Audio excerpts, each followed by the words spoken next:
अंजलि को गाड़ी लेने आती है जिसमें आकाश भी बैठा है जो अपने टैबलेट में कुछ टाइप कर रहा है।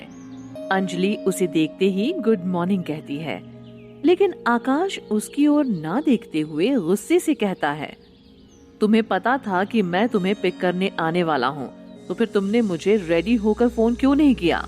अंजलि पलटकर जवाब देती है, मैंने कहा था मैं खुद चली जाऊंगी।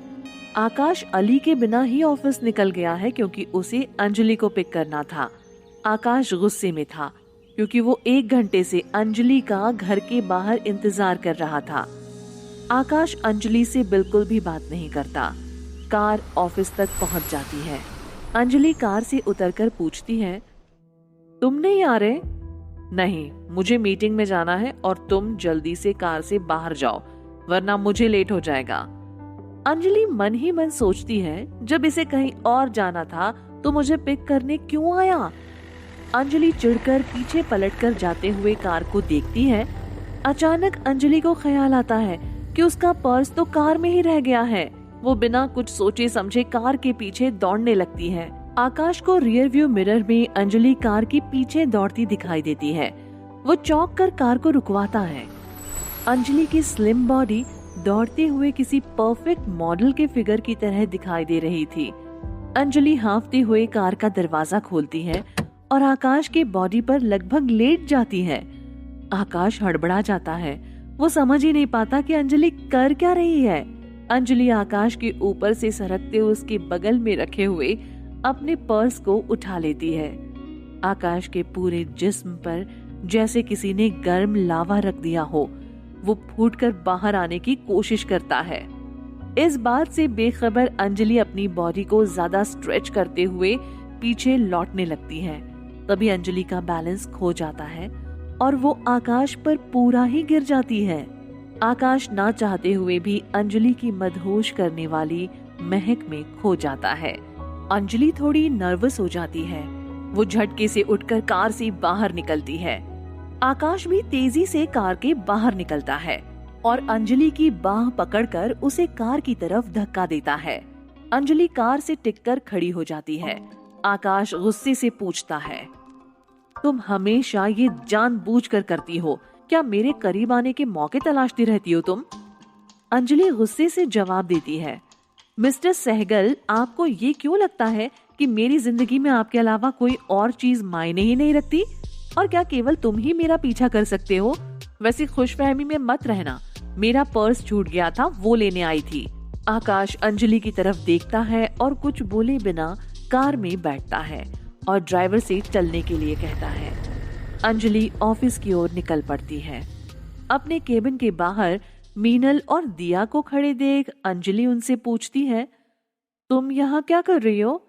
वेल आकाश सर किसी क्लाइंट के घर मीटिंग के लिए गए हैं और मैडम टीना बिना अपॉइंटमेंट लिए यहाँ आकर बैठी हैं। कोई बात नहीं, मैं देख लूंगी, अंजलि कहती है। नाराज दिख रही थी और तुम्हारे लिए पूछ रही थी, दिया बताती है। क्या तुमने इस बारे में आकाश को इन्फॉर्म किया है? क्योंकि जहां तक मुझे याद है आकाश ने ये केस दिनेश को दे दिया है। मुझे पता ही था ये लड़की इतनी आसानी से नहीं मानने वाली। कल इसके सामने आकाश को किस करने के बजाय मुझे उसे थप्पड़ लगाना चाहिए था, तभी वो समझ पाती। अंजलि मन ही मन सोचती है। सर ने कहा कि मिस टीना को अंदर वेट करने दें और आपके आने के बाद आप उसकी खातिरदारी करें, दिया ने बताया। व्हाट? अंजलि आकाश के इस बात से थोड़ा गुस्सा होकर बोलती है। ऑल राइट, मैं देख लूंगी, तुम भी जाओ। अंजलि आकाश के केबिन में जाती है। टीना उसे सर से पैर तक घूरती है। अंजलि टीना की इस हरकत को पूरे तरीके से इग्नोर करती है और स्माइल करती है। गुड मॉर्निंग मिस टीना, मैंने देखा कि आप बहुत जल्दी आ गई हैं। लगता है कल समझाई हुई बात आपके मेमोरी में अब तक छपी नहीं है, अंजलि व्यंग के साथ कहती है। टीना की नजर से नजर मिलाते हुए अंजलि बोलती है, आकाश देर से आएगा, वो किसी मीटिंग में गया है तो उसने मुझे तुम्हें असिस्ट करने के लिए कहा है। वैसे मैं हमेशा उसके एब्सेंस में क्लाइंट्स को असिस्ट करती हूँ, लेकिन मैं डर रही हूँ क्या मैं तुम्हें असिस्ट कर पाऊंगी? टीना अंजलि की बातों पर हंस पड़ती है। You are just in turn, right? जो आकाश को पूरी तरह से लूट लेना चाहती है ना? अंजलि को गुस्सा आता है, लेकिन वो कामली कहती है, मुझे लगता है कि तुम यहाँ टाइम पास करने आई हो। लेट्स नॉट वेस्ट टाइम टीना। अंजलि उठकर खड़ी होती है। टीना भी उठकर बोलती है, तुम अपने आप को समझती क्या हो? मैं आकाश से केस लड़ा के ही रहूंगी और तुम्हारा असली चेहरा उसके सामने लाकर रहूंगी, समझी? अंजलि चिढ़ जाती है, मगर वो रिएक्ट नहीं करती और ऊपर लगे सीसीटीवी की ओर देखती है। वो अपनी एनर्जी वेस्ट नहीं करना चाहती। मुझे लगता है जिस नेटवर्क पर तुम केस कर रही हो उसने तुम्हारे बारे में सही बताया है मिस टीना। अगर वो तुम्हारी लापरवाही का एक और वीडियो देखते हैं तो तुम्हारे फैंस इसे बिल्कुल भी पसंद नहीं करेंगे। तो मेरा सजेशन है कि यहाँ टाइम बर्बाद करने के बजाय तुम एडवोकेट दिनेश से मिलो और अपना केस डिस्कस करो। टीना निकलने से पहले अपनी बात कहती है, तुम्हारे जैसी लड़की आकाश की हो ही नहीं सकती। अंजलि इस पर भी जवाब देती है, एटलीस्ट मैं वो लड़की हूँ जिसका आकाश पीछा करता है। किसी रैंडम लड़की की तरह नहीं हूँ जो आकाश सहगल से मिल सके इसलिए किसी पर झूठा केस लगाए। मिस टीना, बेवजह अपना वक्त जाया मत करो। टीना वहां से निकल जाती है। अंजलि अपने आप से कहती है, वो जरूर सीसीटीवी कैमरा में देखकर मजे ले रहा होगा। वो ग्रेटफुल थी कि उसके कैबिन में कोई सीसीटीवी नहीं था, इसलिए जो कुछ भी वो अपने कैबिन के अंदर करना चाहती थी वो कर सकती थी। आकाश अभी भी अपनी कार में था। उसने उसके कैबिन में हुई सारी हरकतें अपने टैबलेट में देख ली थी। अंजलि ने जो कुछ भी किया, क्या तुम सेटिस्फाइड हो? आकाश जैसे ही अपना टैबलेट नीचे रखता है तब अली उससे पूछता है, मुझे लगता है कि अंजलि तुम्हें आसानी से किसी भी लड़की से प्रोटेक्ट कर सकती है, like a shield. Ali comment करता है। आकाश कोई रिएक्शन नहीं देता। आकाश अंजलि को ड्रॉप करके अली को पिक करने गया था। आकाश अली को फर्म के पार्किंग लॉट में ड्रॉप करता है। वो अनजाने में बड़बड़ाया, उसने कहा कि मैं उसका पीछा करता हूँ। उसने ऐसा क्यों कहा होगा अली? अली ने अपना कंधा उठाया और जवाब दिया, क्या पूरे रास्ते यही बात तुम्हें बॉदर कर रही है? आकाश अली की ओर मुड़ा और कहा, यस इट्स बॉदरसम। व्हाई? अब ये मत कहना कि तुम्हें फर्क पड़ता है। अली ने उसे चमकदार गोल आंखों से छेड़ा, लेकिन आकाश की डांट से तुरंत चुप हो गया। शट अप अली, ऐसा इसलिए है क्योंकि वो यही दिखाती है कि मैं उसका पीछा करता हूँ। आकाश बोल पड़ा, तुम अपने आप को लकी मानो कि अंजलि को ये नहीं पता चला है कि तुम उसे वन वे ग्लास से ताड़ते रहते हो। तुम्हें तो अपने लिए कुछ फ्रेजेस सोच लेने चाहिए, जैसे पीछा करने वाला स्टॉकर और कहा जाए तो एक पर्वर्ट जो मुझसे लड़कियों के बारे में बात करता है। अली ने एक शरारती मुस्कुराहट के साथ आकाश को अपना बेहुदा सजेशन दिया। अली, क्यों ना तुम मेरा पीछा करने के बजाय पूजा पर फोकस करो। मैंने सुना है कि पूजा पापा को तुम्हारे लिए कह रही है। आकाश पलटकर जवाब देता है, ओके माय डियर बॉस, मैं इस बारे में तुमसे कभी बात नहीं करूंगा। प्लीज इस तरह की बकवास बातें फिर से ना करो। You know how much I love you Akash, मैं तुमसे सेपरेट नहीं होना चाहता। अली की इन बातों से आकाश को वॉमिट सा मन होता है। अगर तुमने फिर से ऐसी बातें की तो सच में तुम्हारी और पूजा की सेटिंग करा दूंगा। Noted sir. अली अपने लिप्स को पाउट करके जवाब देता है। पूजा आकाश की बहन है और वो एक ऐसी लड़की है जिसके साथ अली कभी भी रहना नहीं चाहता।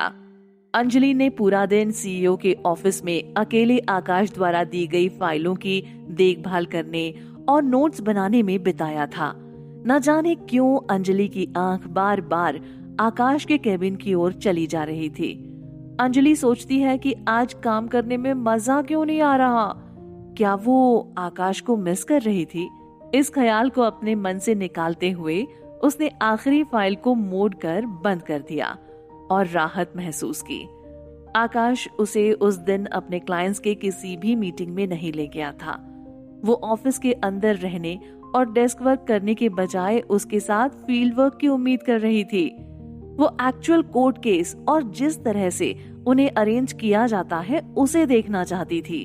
लेकिन आकाश सुबह से ही बड़ा चिढ़ा हुआ था, इसलिए उसे अपने साथ ले जाने के लिए कहने की उसकी हिम्मत ही नहीं थी। उसने टेबल से अपना सामान पैक किया और ऑफिस से निकलने के लिए तैयार हो गई। अंजलि लगातार आकाश के बारे में ही सोचती जा रही है। उसे अजीब लगता है कि वो आज उस पर इतना गुस्सा क्यों कर रहा था, जबकि कल रात को वो सिचुएशन एंजॉय कर रहा था। ये शायद इसलिए कि उसे लगा कि उसे अपनी मीटिंग में देर हो जाएगी। हालांकि उसने अली से पूछकर कंफर्म किया था कि आकाश मीटिंग के लिए सही समय पर पहुंच गया था, इसलिए उसे यकीन था कि आकाश अगले दिन उसके साथ अच्छे से बिहेव करेगा।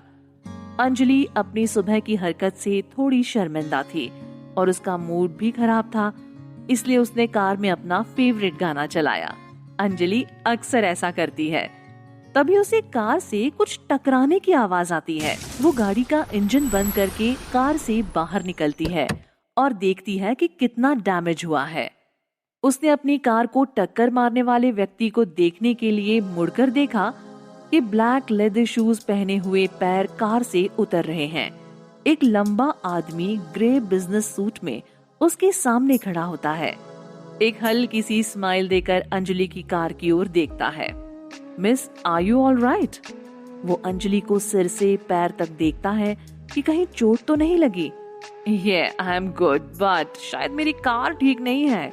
अंजलि ने अपने fusion red metallic Volvo V60 को देखते हुए हल्का सा मजाक किया। आई एम सॉरी, मैंने पूरी कोशिश की कि मेरी कार तुम्हारी कार से ना हिट करे, पर डैमेज की ओर वो देखता है। उसे अपना विजिटिंग कार्ड देते हुए कहता है, मुझे भी आपका कॉन्टैक्ट नंबर दो ताकि मैं अपने असिस्टेंट से आपकी कार की मरम्मत के लिए कह सकूं और चाहो तो और भी मदद कर सकूं। वैसे मैं नीरव। अपना हाथ आगे बढ़ाता है। अंजलि ने सिर्फ उसका कार्ड पकड़ा और उसे आधी मुस्कान देकर कहा, ठीक है मिस्टर नीरव, इस इंसिडेंट को लेकर कुछ जरूरत पड़े तो मैं जरूर कॉल करूंगी। अंजलि ने जवाब दिया और पलट गई। मिस, क्या तुम्हें यकीन है कि मुझे तुम्हें हॉस्पिटल ले जाने की जरूरत नहीं है? नीरव ने इंसिस्ट करते हुए कहा, no need, I am fine. इतनी बड़ी बात भी नहीं हुई थी और इंश्योरेंस कंपनी कार के डैमेज का खर्चा निकाल ही देगी। कितनी खड़ूस लड़की है, नीरव अपने सिर को हिलाते हुए बड़बड़ाता है। वो अपनी कार में बैठ जाता है। उसे अंजलि बहुत अडोरेबल एंड प्रिटी लगती है, क्योंकि अंजलि के बोलने का तरीका, उसके कपड़े पहनने का तरीका, सब कुछ और लड़कियों से अलग था। वो किसी को भी पसंद आ जाए ऐसी ही थी वो, और नीरव भी इससे अछूता ना रह सका। वो उसका कॉन्टैक्ट नंबर पाना चाहता था, लेकिन अंजलि ने उसे बिल्कुल घास ही नहीं डाली। वो शायद पहली अंजलि होती तो अपना नंबर दे देती, मगर अब वो शातिर और होशियार हो गई है, जिसके बारे में उसकी माँ ने भी जिक्र किया था। और तब अंजलि ने कहा था कि मुझे यही अंजलि पसंद है, कॉन्फिडेंट और इंडिपेंडेंट। वो किसी भी सिचुएशन से लड़ने के लिए तैयार रहती थी। बस ये आकाश ही है जो उसे हर रोज नई चुनौतियां देने पर तुला हुआ है। मानो वो दोनों ऐसे चुंबक हों जो एक तरफ से एक दूसरे को अपनी ओर खींचते हैं और दूसरी ओर से एक दूसरे के विपरीत भागते हैं।